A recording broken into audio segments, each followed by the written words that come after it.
আমি বহুবার বলেছি এটা টেলিভিশনে যে ট্রেলারটা দেখেই আমার নিজের এত প্রিয় একটা ছবি হয়ে উঠতে চলেছে যে এক্সপেকটেশন লেভেলটা আমার নিজেরই বোধহয় চূড়ান্ত হাই।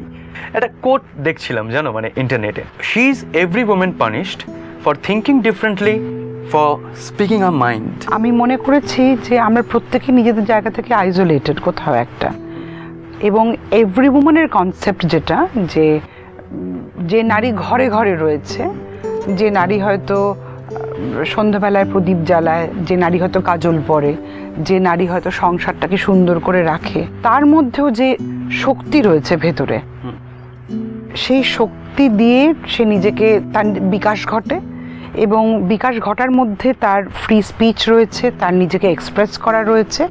সেই যে এক্সপ্রেশন, যার এক্সপ্রেশনটা একটু আলাদা হয় সমাজে, তারা হয়তো বহিষ্কৃত আমাদের সমাজে, তাদেরকে হয়তো পানিশ করা হয় কখনো কখনো। সেই জায়গা থেকে আমার এই কোটটা রয়েছে আর কি। Extremism is taking lives all over the world and I have very rigid opinions on that. না, আমার যেটা মনে হয় যে আমি একটা চিরাচরিত কথার বাইরে কিছু বললাম বা একটা কিছু ভাবলাম, সেটা প্রকাশ করলাম।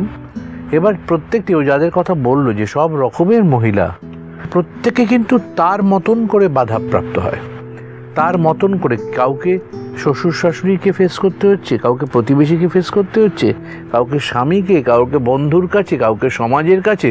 ক্রমশ বৃহৎ, তুমি যত মাপ বৃদ্ধি করছো তোমার প্রতিবন্ধকতার পরিমাণটাও বাড়ছে। একসময় তুমি যদি নিজেকে অনেকটা বাড়িয়ে ফেলো, তোমার কাছে বিশ্ব তোমার সাথে প্রতিবাদ করে দাঁড়াবে, তোমার সামনের বৃহৎ অংশ এসে। সেইটা চমৎকারভাবে এই ছবির মধ্যে তুলে ধরা, একটা মা মেয়ের গল্পের মধ্যে দিয়ে। এবং সেখানে মেয়েটি একটি কোনো মানুষ না, কিন্তু একটি বেড়াল। মাথা শালটা চাপা দাও। Let's go. আমার বাচ্চাটা রয়ে গেল তোমার কাছে আর কটা দিন। শুধু তাই না, মেয়ে এখানে শুধু বেড়ালও নয়, সে তার মায়েরই একটা সিম্বলিক রূপ। হ্যাঁ, আমি ওকে বলেছিলাম যে আরে শোনো, বেড়াল কিন্তু ট্রেনিং করা যায় না। এবারে কৌশিক বলছে যে কোনো কারণে যদি বেড়াল জানলা দিয়ে একবার পালিয়ে যায়, এটা খাবো, পালিয়ে পাশের বাড়িতে মাছ খেতে চলে গেল, আমার তো শুটিং শেষ। এবং তখন ছুটি বলি তুমি কিন্তু কাজ বন্ধ হয়ে যাবে তোমার, কিন্তু আমরা সব বেড়াল খুঁজতে চলে যাবো, তুমি বসেই থাকবে, কিন্তু তোমার কাজ কিন্তু দিনের পর দিন পেরোবে। বলে না, বেড়ালই হতে হবে। বললো কারণ এই কারণে যে নারী শক্তি এমন, সে যদি ঠিকভাবে জাগ্রত হয় তাকে কিন্তু ধরে বেঁধে রাখা যায় না এবং ট্রেন করা যায় না।